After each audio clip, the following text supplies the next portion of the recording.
Bonjour à toutes et à tous, bienvenue dans La Petite Histoire. Aujourd'hui, nous nous trouvons à Yèvres-le-Châtel et nous allons tout de suite retrouver Alain Di Stefano afin qu'il nous parle du baron Arnoux, un baron pas très sympathique.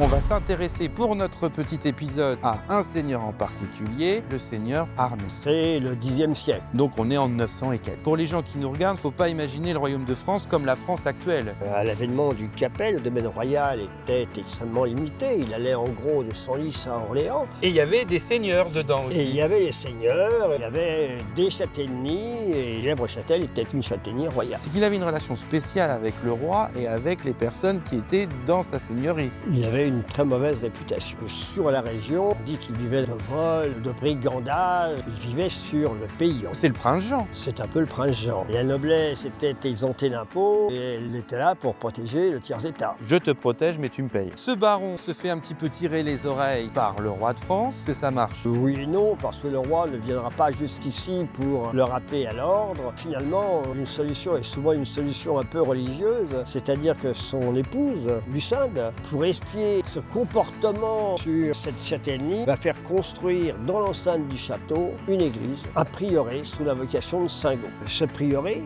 il va être sous la responsabilité de l'abbaye de Fleury à Saint-Benoît-sur-Loire, qui en profitera pour percevoir évidemment quelques impôts sur toutes les cérémonies qui pourront être faites dans ce lieu religieux. D'une autre manière que le baron, mais eux aussi en ont profité au niveau pécunier.